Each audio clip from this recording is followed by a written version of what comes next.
Look, I know how the internet works, so I know a bunch of you will have all kinds of comments about the hat, but if you're wondering, if you're curious, if you don't know, it's for one reason. It's because Daddy's got alopecia! More importantly, this is the official competitor hat for the Pokémon European International Championships, which you may or may not know I competed in. Technically 1-0, I'm undefeated! Way! But I get it, a lot of you don't care about anything outside of this series, and that's okay. But just rest assured that aside from all the stresses in life, like my depression, like my ADHD that I'm still on the waiting list for medication and could still be at least 4 months before I actually get medicated, God help me, and the welcome new addition that is alopecia areata, I am still going to continue with this series. I intend to continue, I'm going to continue, so never fear, WTF is not going away, I'm still going to continue to make it. I'm doing the best I can. I apologize that it's not coming out as quickly as I would like it to. Trust me, it bothers me more than it bothers you. Trust me on that, you can bank on that one. But hey, it's here right now, we finally got one ready to go. Let's get into the episode. We begin today's episode with Go asking Professor Cerise why his phone looks like this now. Probably because you've opened the Pokédex app, mate. Contrary to popular belief, that's normally what happens when you tap an app. It opens. Go is a numpty. Pass it on. Professor Cerise explains that with every new Pokemon you catch, your Pokédex updates its index, to which Ash responds, "Huh? I didn't know it could do that." Ash Ketchum, you've been using the Pokédex for over 2 decades, mate. You've literally referred back to your Pokédex for information on your Pokemon's moves and abilities during battles. How can you not know it updates whenever you catch a Pokemon? I guess Ash and Go are both numpties. Pass it on. Go refers to his Pokédex as his very own Go-K-Dex. Seriously though, that's some I'm just off to the vape shop to buy some new vape juice levels of cringe. Now I know Ash normally reads out the title cards, like that's just standard for Pokemon at this point, but why does he read this one? Last time I checked, Ash isn't working towards Mew, Go is. So should they have not given this one to Go, really? After Ash and Go head out to find some Pokemon to catch, Go reveals that he's come prepared with a ton of Pokeballs. Now, that's all well and good, but how is he not dropping a bunch of those Pokeballs right now? Like, I can see at least one that Gravity seems to have completely forgotten about. Go tells his Score Bunny to let him know if it sees a Pokemon. I mean, Pikachu's right there. Now I know that's not what he meant, but still, Pikachu is right there. They spot a Pidgey in a nearby tree, and after Go immediately throws a Pokeball at it, Ash yells, "Not right away!" Yeah, so apparently now Ash doesn't believe that Pokemon can be caught without weakening them first. Let's hope no one tells him about Quick Balls. Go's Pokeball hits the tree branch instead of the Pidgey. Oh, Go, mate, you had one job. So it's not like he even failed to catch Pidgey because he didn't weaken it. He failed to catch it because his aim is garbage. The wild Pidgey gets understandably mad and blows Ash, Go, Pikachu, and Score Bunny away with an attack. And you'd be forgiven for thinking this is Whirlwind. After all, it blew everyone away and ended the wild encounter, just like Whirlwind. However, after they land, Go says, "Why'd it have to use Gust?" Mate, that was Gust? You really expect me to believe that this was the most basic bitch flying type move there is? If that really is the case, then what level is this Pidgey? Answers on a postcard. Fun little side note, this was the first Pokemon that Go failed to catch. And why is that fun? Because it was a Pidgey, which is the same as Ash's first failed catch attempt. It's like poetry, so if they rhyme. Score Bunny then spots a Pidgeotto in the distance, and Go commends Score Bunny for having such good ears. I mean, I get what you're driving at, but that Pidgeotto was in a treetop that was directly in front of all of you. Hence why Go was able to see and identify what Score Bunny had spotted. So let's not act like Score Bunny's hearing is the only way you would have noticed it. You would have spotted it yourself anyway once you'd lifted your head back up. After Score Bunny scares off the Pidgeotto, it then plays whack-a-mole with a Diglett. You get it? You get it, guys? It's funny because Diglett is based on Whack-A-Mole. Yeah, even by Pokemon standard, this is low-hanging fruit. Go is then flung into the air by a Dugtrio and lands right back down on top of it. Christ, that's got to be murder on your bollocks, lad. And then the Dugtrio proceeds to bounce Go up and down over and over. Yikes, mate! That's got to be absolute agony. I guess now you can drop all those fan theories of Roy being Go's kid. After this, I don't think Go's ever having kids. Here's a a direct quote from Ash. Go! You gotta jump off! With all due respect, Ash, I don't think that's up to Go. Go throws a Pokeball at Dugtrio, who burrows underground, leaving Go and Scorbunny to collide just outside the hole. This does raise the question, though. What happened to Go's Pokeball? Like, we never see it again, and you would have thought it would have hit the ground before Go since he threw it ahead of himself. Pokemon, do you even science, mate? After they spot a wild Caterpie, Go gives Scorbunny the following advice about approaching wild Pokemon. Calm, cool, and collected. Make any noise as you get close and it'll run away. He then immediately stands up and yells, "Pokeball! Go!" at the top of his bastard lungs. Way to take your own advice, lad. I thought you didn't want it to run away. And so, Go's first wild capture is a Caterpie, which, incidentally, is the same first wild Pokemon Ash ever caught. It's like poetry, so if they rhyme. Now here's a direct quote from Go to Scorbunny regarding his capture of Caterpie. And it's all because of you.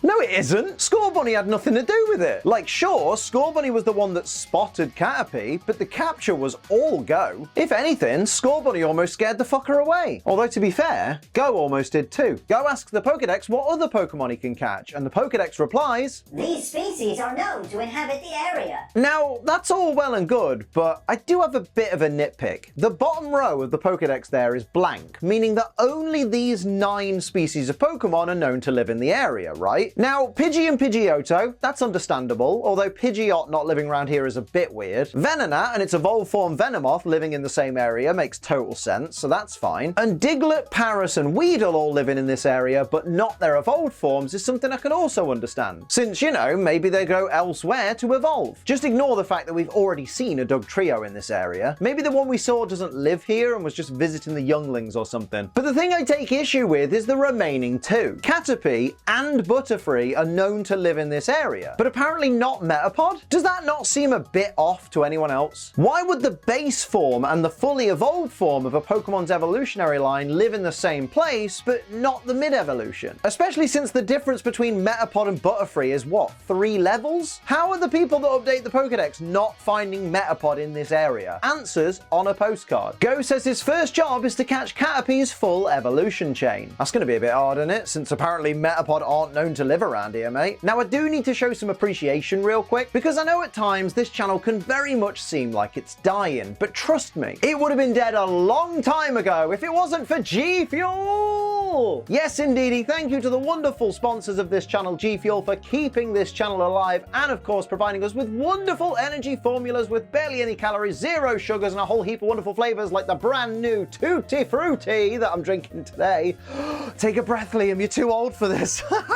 Honestly, I have had this flavor once since we got it yesterday, and oh my word, I'm already absolutely in love with it. It's so good. If you want just a fantastic bloody fruity flavor, get yourself some Tutti Frutti G Fuel. Use code ACE when you do to support the channel, and you'll get 20% off your order.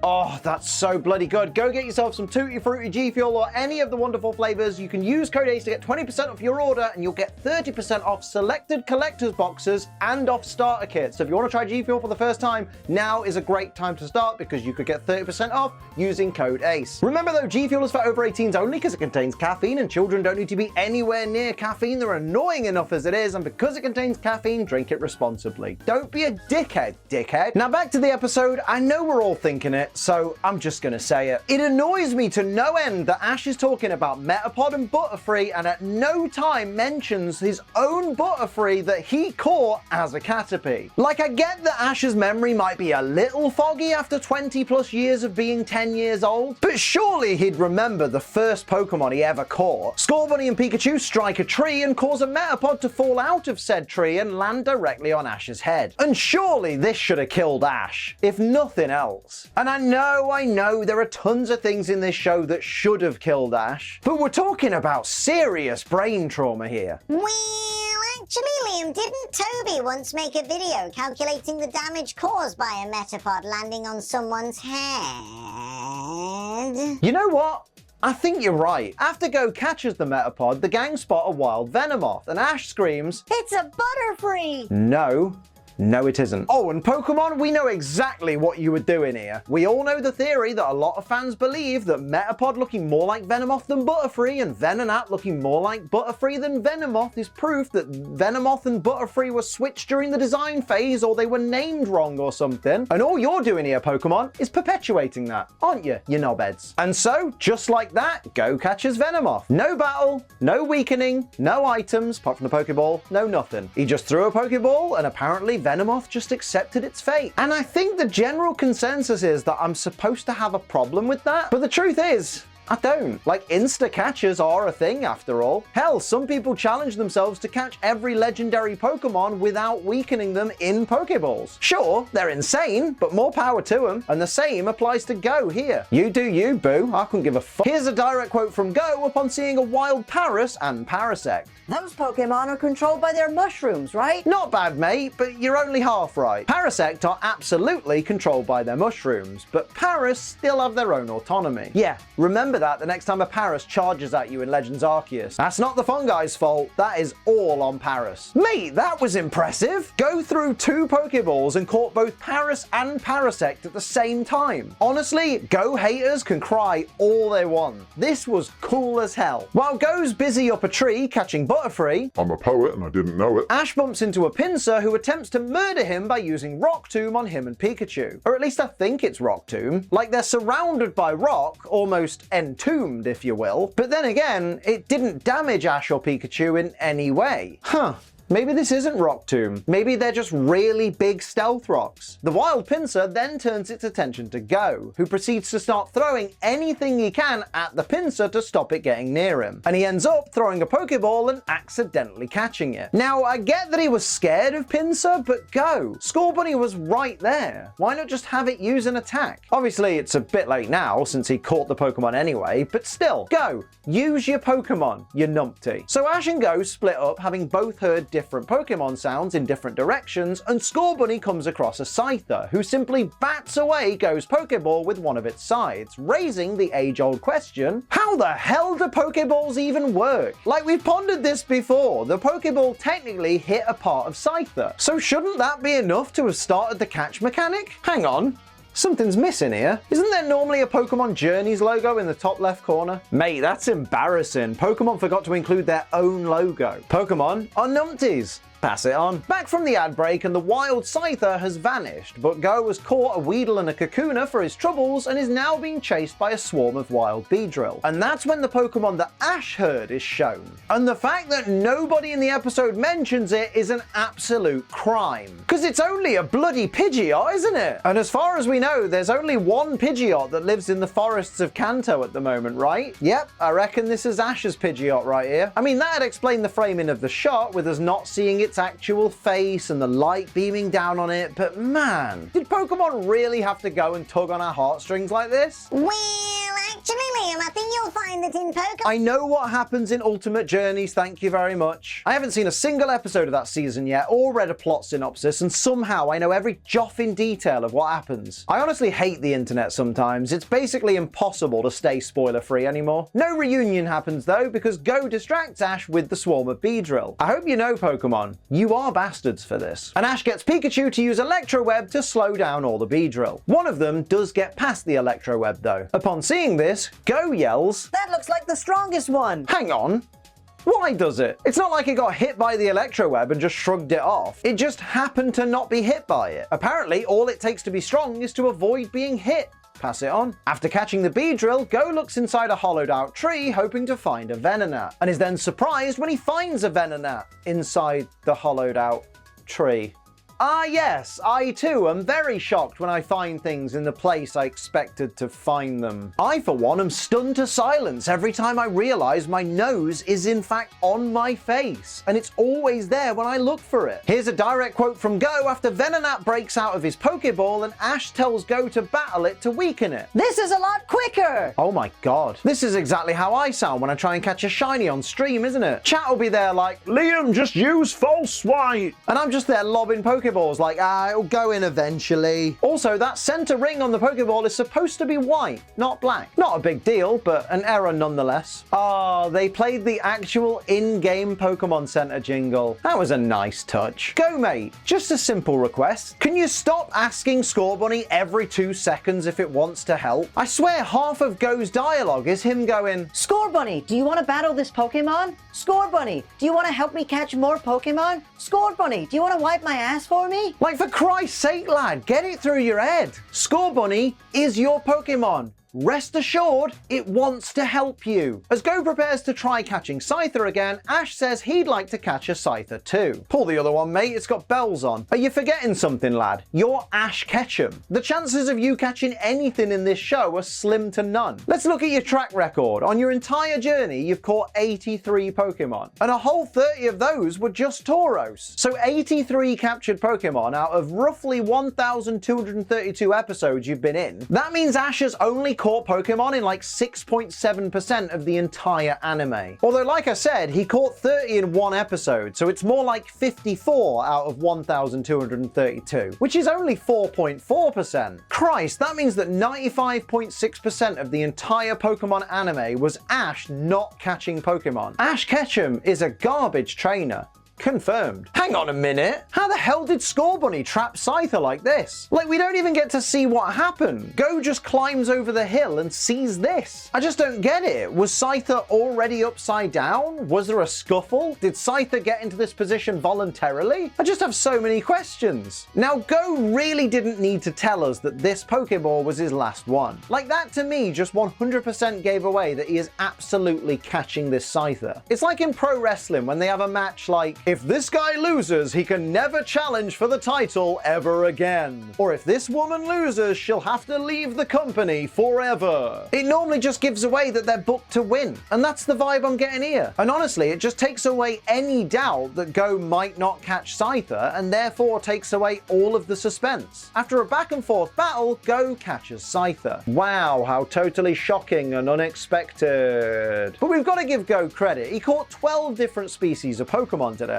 And yep, I've done the math. Not counting Pikachu, because Pikachu was Ash's starter, the first 12 Pokemon that Ash caught were Caterpie, Pidgeotto, Bulbasaur, Charmander, Squirtle, Krabby, Primeape, Muk, Tauros, Mimey, Lapras, and Snorlax. Meaning it took 93 episodes for Ash to achieve what Go achieved in this episode alone. Say it with me, Ash Ketchum is trash. Pass it on. The next day, Professor Cerise and Chloe check in on Ash and Go's bedroom to find Go's bug Pokemon creating havoc. While Go just laughs his head off inside Pinsir's mouth, and while Scyther is just slashing the air in front of it without even looking to see if anything's in its path, and while Ash and Pikachu are hanging from the ceiling trapped in silk webs. Honestly, mate, Pokeballs were invented for a reason, and I've got to think stuff like this is probably why. Cerise tells Go he can let his Pokemon roam free in his massive greenhouse, which he calls Cerise Park. Now that's cool and all, but I do have a question. Professor Cerise has been a Pokemon researcher far longer than Go's been a Pokemon trainer, and I get that the Cerise lab itself is fairly new and all, but still, why were there no Pokemon in Cerise Park until Go brought some home? Surely Cerise would have brought any of the Pokemon he's researching to his new lab, right? Go's decided he wants to catch one of every single Pokemon before catching Mew. So you're never catching Mew then, are you, mate? Like, if anyone's gonna come close to catching Mew, it'll be Go, but given the track record the Pokemon writers have, hell's gonna freeze over before we ever see Go catching Mew, isn't it? Ash says to Go and Chloe that he wants to be a Pokemon master. And naturally, Chloe asks what that even means. Go asks Ash if he wants to be the top trainer, and Ash says it's way beyond that, and so Chloe responds, I guess I don't really get it. Don't worry, Chloe. None of us do. Best to just smile and nod along. Of course, just before the video ends, I'd like to say a massive thank you to the biggest supporters of this channel, our Ace Trainer Ultra XL members, who are Bro Metapod, Purple Dragonair, Ghost Lupin, Sin City Yeti, Gear Overlord, Toy Bonnie, Mumbai Cobra, TJ the Nerd, Night Angel, Gamer Guy Mike, Lucas Gates, Austin Caldwell, and Viridian Folk. Thank you all so much for your massive support. It means a hell of a lot to me. So those are my WTF moments of Pokemon Journeys Episode 6, working my way back to Mew. Let me know your favourites and any that I missed down in the comments below, or just leave a nasty comment. I couldn't give a toss. Like, share, and subscribe. Use code ACE for 20% off G Fuel and come and hang out in my live streams. But until next time, I'm Ace Trainer Liam. Keep on training. And I do intend to make more of these. Don't worry.